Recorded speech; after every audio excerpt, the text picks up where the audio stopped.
folks, John from Elegance Pastry Shop here. So as a follow-up of last week's lesson of the chocolate chip cookies, I figured it'd be a great time to make fudge brownies.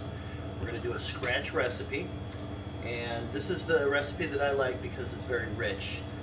But it's a lot like a lot of the different scratch brownies recipes that are out there, and if they might vary a bit to bit with how many eggs or how much sugar is involved or how much flour is involved, but they all pretty much work the same. So let's get started. I have some chocolate in the bowl already. I got a little jump on our lesson. So far I have 4 ounces of, this is unsweetened chocolate. This is actual baker's chocolate.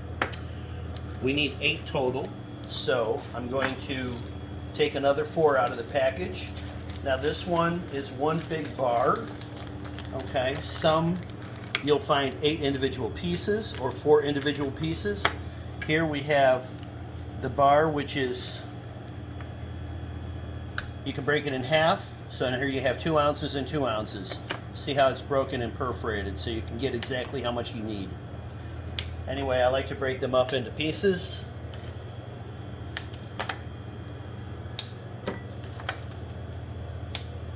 Okay. Now, I'm going to go ahead and put this in the microwave, and I'm going to put it in for 30 seconds. You don't want to put it in for too long.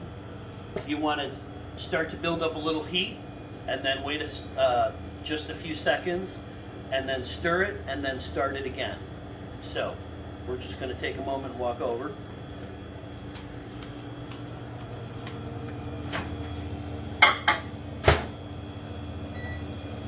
Got a nice 30-second button right there, so that's convenient.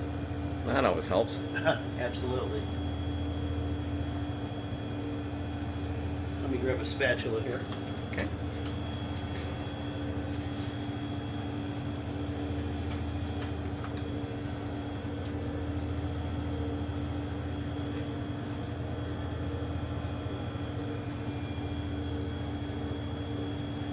Now, obviously, you do it a little at a time because you don't want the chocolate to burn. Yes, you run the risk of it burning in one spot. So now let's bring this into the light. Notice the chocolate that I started with in the bottom is starting to get really nice and melty, whereas the chocolate pieces that I just put in are barely even, they're still pretty solid. Okay, now that the chocolate is a little bit more than halfway melted, now I want to add some butter. Okay, the reason that I'm not adding all the butter right up front is because I don't want the butter to burn or separate. So we're just going to go nice and gentle, a little at a time. And do you recommend pre-softening the butter? I do, yes.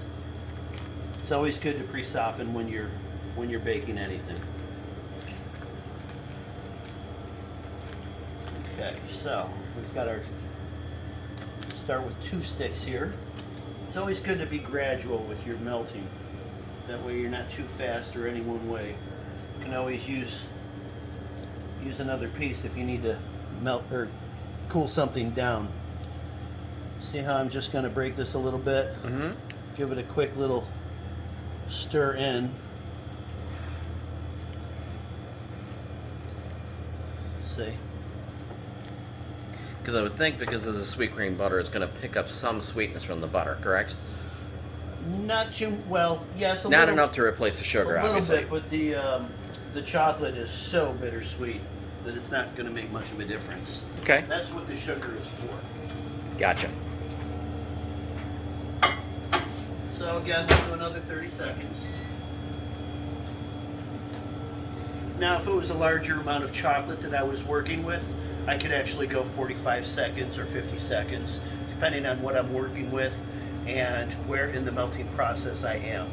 Obviously, the further along in the melting process you are, the less time you need because you're still holding on to a lot of the heat that's in the bowl. Okay. So, and also, it's great to heat in like a ceramic bowl in the microwave or a glass bowl. You don't want to use plastic.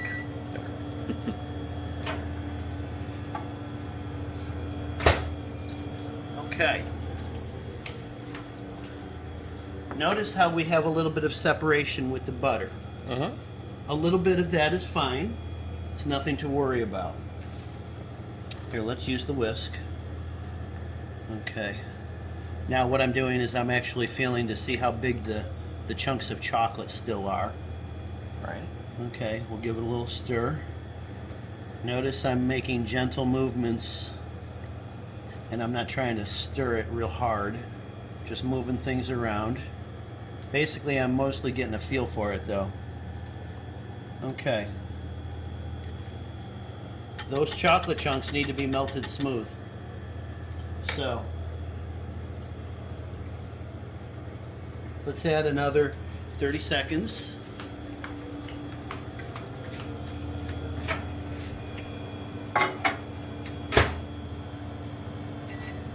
Now, would this be 30 seconds on high?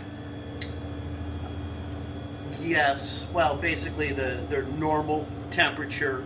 You don't want to go too high, or you don't want to do it on defrost. Yeah. So just the normal working temperature of the microwave. Okay. It's just like with the oven. You at home, you know your microwave. You know if it's really super powerful or if it takes a few extra seconds to get the job done. So obviously you want to take that into consideration as especially if you're melting chocolate. Right. Now the butter does give it a buffer. Just saying. And judging from the looks of these butter puddles, I'm thinking we're darn close.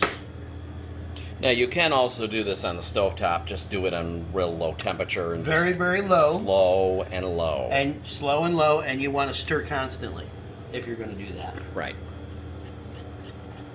Because there are people out there that don't have microwaves. And we don't want you guys to feel left out, so there's that. Sure. Okay. All right, so we have just a few little chunks of chocolate right here, which is fine. I'm just gonna, the more I stir, the more that'll melt out. We don't necessarily need to add any more heat because as this is very warm to the touch. It's not at all burning me, of course, but it is very warm. It feels like a nice warm cup of soup. Okay. So we'll just stir it a little bit more. Now, we still have another 2 sticks of butter to add to this mixture as well. Mm-hmm. And I'm counting on some of the heat of this mixture here to actually melt that. Which it should. Oh yeah, it will. Okay, so really those chunks are pretty much gone by now. Do you see a wave? Mm-hmm. Oh, right there. That's a little piece right there, see? Yeah. See, just a little tiny disc.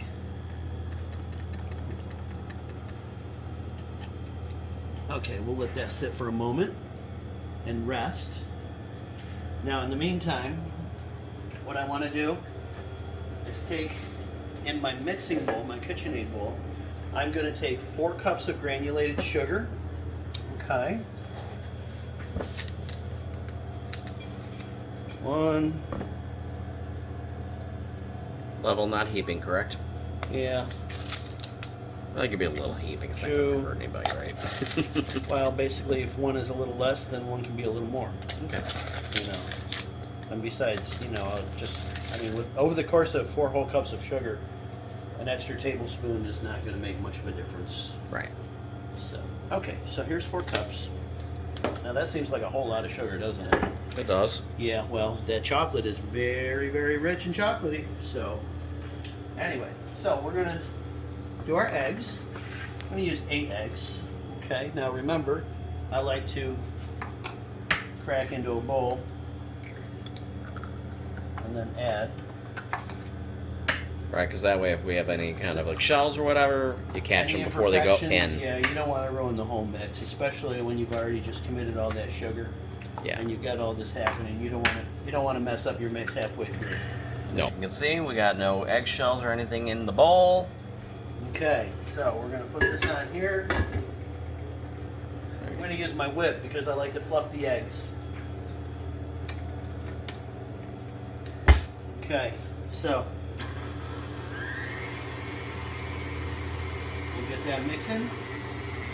And I'm not going real fast, real hard, but I certainly want to give it a nice whip. So we'll let this go for a little bit. And it should have almost like a creamy consistency, right? It'll become frothy and lemony, actually. Okay.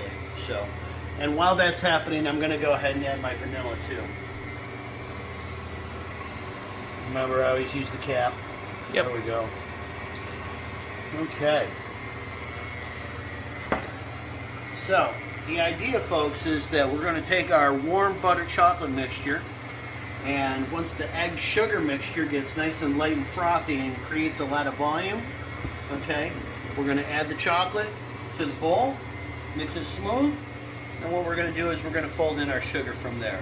Okay. Followed by the nuts, and then it goes in the pan to be baked.